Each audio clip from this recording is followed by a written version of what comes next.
Julie here, and I am a 27-year-old woman. My mother called me just now. Almost 3 years had gone between our last conversation. My sister and her husband had just experienced something quite terrible, so she contacted to ask for my assistance. To put it another way, the man currently married to my sister was meant to be my spouse. Once upon a time, my 23-year sister, Kelly, I'll call her Kelly, met up with my 27-year fiancé, Jack. Jack and I had been together since college on the day of my engagement. After almost 3 years, he proposed to me. To surprise me even, he organized a party. I recall thinking on the evening of our engagement that I was on top of the world. Then about 2:00 p.m., I decided to venture into the backyard in search of improved phone coverage. I saw Jack and my sister at that point. It took them a few seconds to even see me standing there, totally startled. They were making out so fervently. Especially given almost 3 years of marriage, and on the evening of our engagement, nonetheless, I couldn't believe he would treat me this way. It was too late when they eventually noticed me. They hurriedly drew apart. I hurried to my car and drove the fastest I could for the closest motel. Hoping it was untrue, I was in total astonishment trying to understand what I had just witnessed. Then Kelly texted me apologizing and admitted she was in love with Jack. Presumably, this had been going on for some time. That text arrived in my hotel room, and I broke down unlike anything else. Jack then texted me too, saying rather about the same thing. He informed me he had only proposed to me since he believed he could drive Kelly out of his consciousness if he committed to me.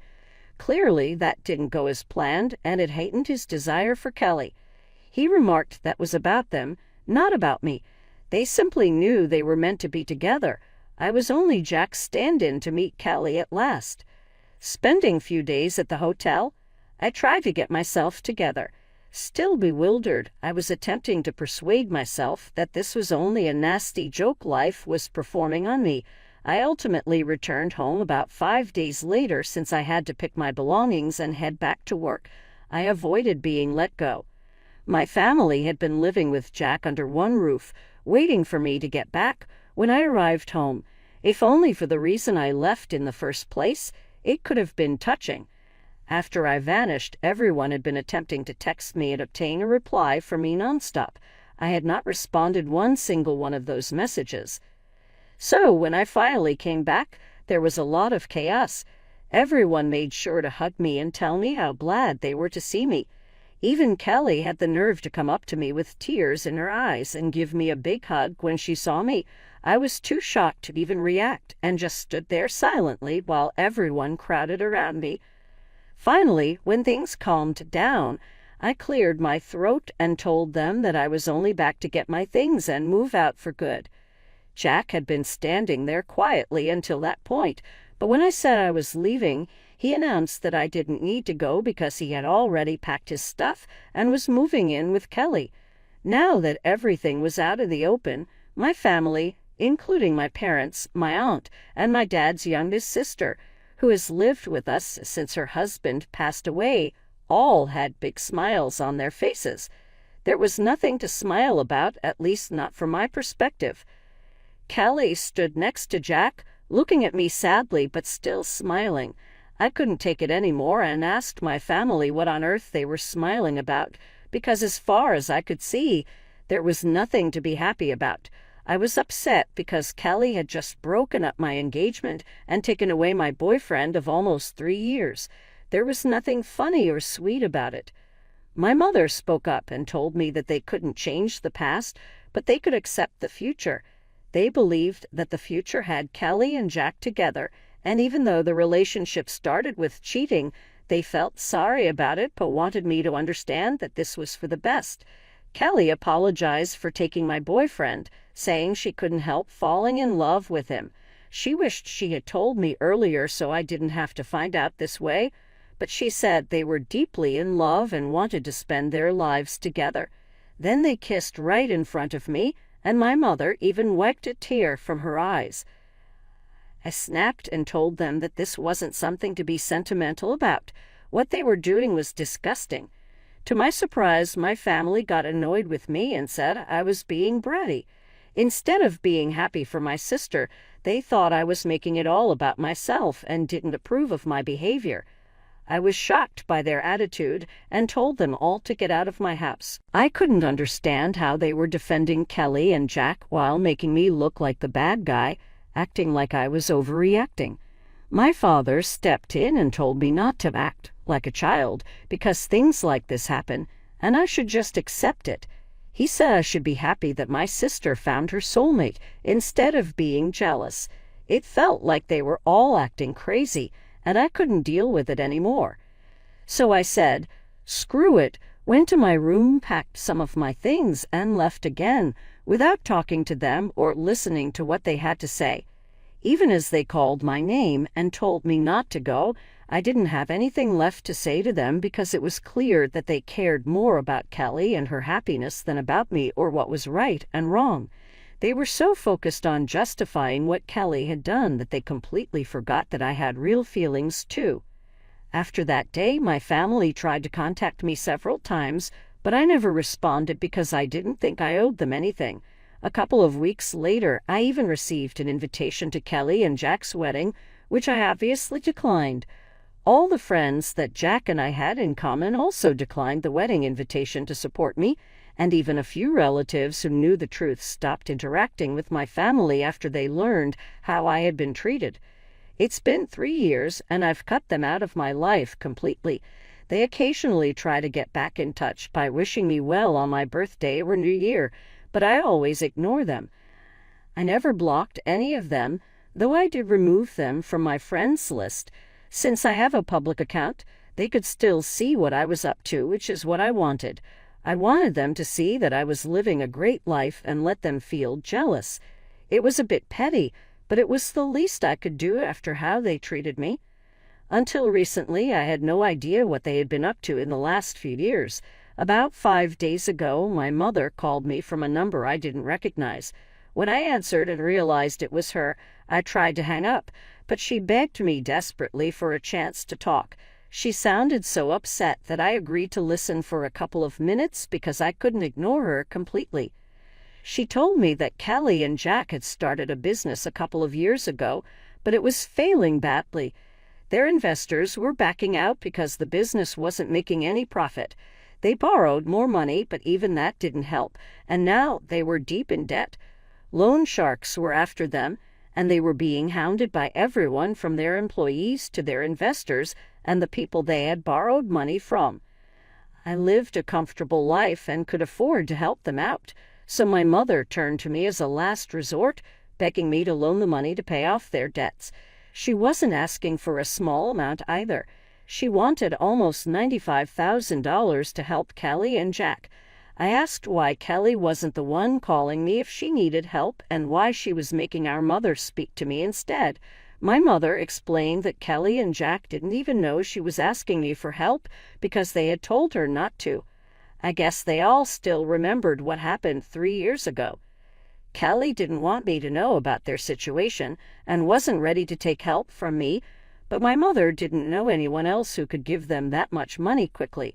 A couple of months had already passed, and Kelly and Jack were struggling even to put food on the table. My parents and Jack's family were helping as much as they could, but it wasn't enough. They had their own futures to think about, especially since most of my family, including Jack's parents, were retired. That's why my mother, with no other options, had called me to ask for help. I could afford to help them, but I really didn't want to. Kelly was right not to contact me for help because they lost the right to ask anything of me the day they cheated on me. I told my mother that I couldn't help them, and even if I could, I wouldn't. She sounded very upset and told me I was being cruel and needed to think about my family. I reminded her that Kelly and Jack didn't think about me when they had their affair, and my family didn't think about me while they supported them. So I didn't see why I needed to think about them now. I had worked hard to get where I am today, and I wasn't going to just give away $95,000 to 2 people who didn't deserve it. My mother started crying on the phone, saying she never expected me to grow up to be so selfish. She claimed that my sister and her husband would end up in big trouble if I didn't help them out.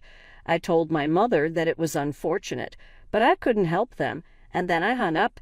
Since then, she's been sending me text after text, almost every hour, begging me to reconsider and think about my sister. She keeps saying that this is not the time for petty revenge, and that Kelly is in serious trouble. She warns that if I don't help her now, I'll regret it in the future. My mother is acting desperate, and I don't know what to say to her because I don't want to feel like the bad person here either. Am I wrong for not helping my sister financially after she stole my fiancé 3 years ago? Update: I finally blocked my family. I hadn't done that earlier because, first, I wanted them to see what I was up to and feel jealous, and second, because I thought cutting them off completely might be something I'd regret if something bad happened to them. But now I don't care anymore. I should have removed them from my life 3 years ago. Keeping them around this long was the real petty thing I did. Refusing to help my sister now isn't petty. It's just the logical thing to do. They've already wasted so much money, and I'm sure that even if I gave them the money now, they wouldn't be able to pay it back. $95,000 is a huge amount, and even though I'm doing well financially, that doesn't mean I can just give away that kind of money without expecting it back. If it were a close friend I was helping, I would still expect to be repaid, but these are people who are close to me, and they're definitely not my loved ones. I can't expect them to pay me back, so there's really no reason for me to help them out. It's as simple as that. I talked to a few of my friends about this to get their opinions, and they agreed that I did the right thing by refusing to give them the money, not out of revenge, but because it's completely impractical and foolish to expect me to help the very people who betrayed me in the past. Anyway, my mother is now blocked, and she can't contact me to guilt-trip me anymore. I have nothing to worry about, at least that's what I thought. Update 2. Hi everyone. Something really big happened today. I was at work when I got a call from my neighbor. She told me there was a couple outside my house, screaming for me to come out and talk to them. My neighbor said they seemed pretty crazy and had been yelling at my door for about an hour, refusing to leave. I asked her to describe them, but deep down, I already knew who it was. When she described them, it just confirmed my suspicion. It was Kelly and Jack. My neighbor insisted that I come back home to deal with them because she didn't think they were up to any good. Given that it was Kelly and Jack, I knew she was right, so I thanked her and immediately started driving back home. I couldn't risk them getting into my house. Luckily, I got there in about 20 minutes and caught them in the act of trying to break into my house by picking a lock on my door. I pulled up in front of my house and demanded to know what they thought they were doing. I tried to call the police right away, but Jack moved like lightning and knocked the phone out of my hand. Kelly walked over and said they were just there to talk, and they didn't want anything from me, at least not right now. I told them to make it quick and made it clear that they shouldn't expect me to invite them inside. Whatever they had to say would have to be discussed outside in the yard. They seemed okay with that, which was a relief because I didn't think it would be a good idea to let them inside. They already seemed pretty hostile, and I didn't know what to expect. Kelly started talking and told me that our mother had informed her about the phone call and how I had ignored the texts that followed and even blocked them all. She said that the way I was behaving was very unfair, and that since it had been 3 years, I should really be over it by now. I was accused of being silly and dramatic just to get attention from my family. Kelly said she felt insulted because I refused to help them, and that's why she was there to talk to me. She mentioned that she had managed to arrange the money for now by selling their house and all their jewelry, but there was a strong chance she might need more in the future. She wanted to know that she could rely on me for help when that time came. I told her flat out that she couldn't and shouldn't count on me at all under any circumstances because I hated her and her husband with a passion. I was so angry that I warned her it was taking all my self-control not to hit her at that moment, so it would be best if they just left. Jack shockingly demanded that they wouldn't go anywhere until I signed a document promising to give them money in the future whenever they needed it. I couldn't believe what I was hearing. He knew that such a document wouldn't be legally valid if I was forced to sign it under pressure, and they had to be out of their minds if they thought they could manipulate me into something like that.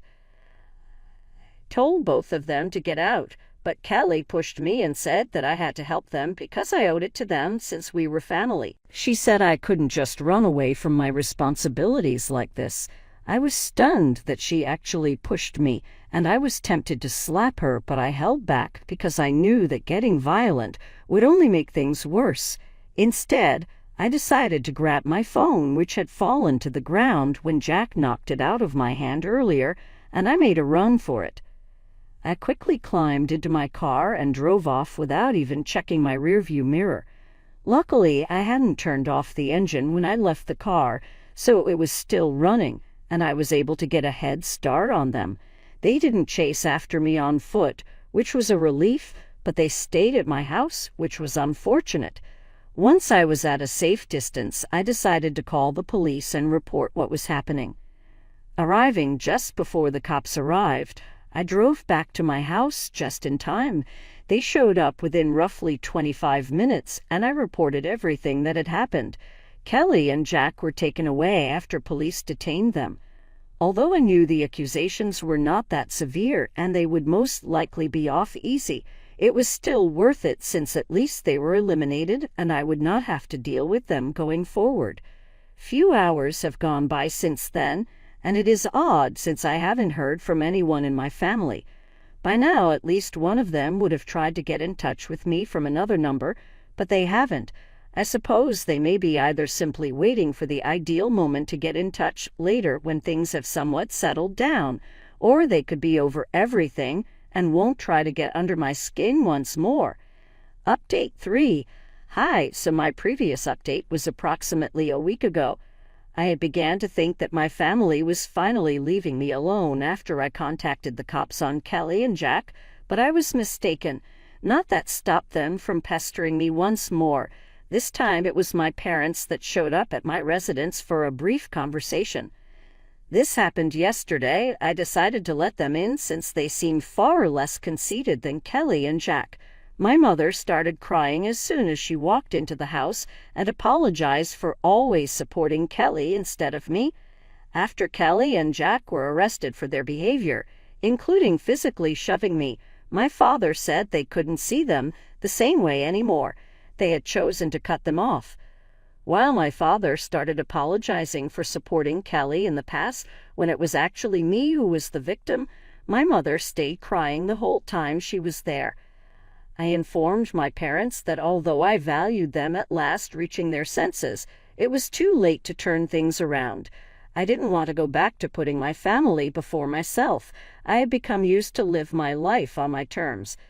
Though it was with my parents, I couldn't commit to work on a relationship as much as I valued their visit and apologies, since, really, I didn't see any benefit in trying to mend something already damaged. They somewhat objected, stating that if we truly wanted to, we could mend things, but that was the issue. I no longer desired. I simply wanted to be by myself, away from past hassles and hurt. Though I was done trying, I told them I appreciated their efforts. Though initially somewhat let down, they left and asked whether I could at least unblock them so they could stay in contact. Though it seems odd, I did unblock my parents. For now, that is the situation. Though I'm not sure what the future holds, my own tranquility and well-being are for now top priority. Watch this space for additional updates on the developments.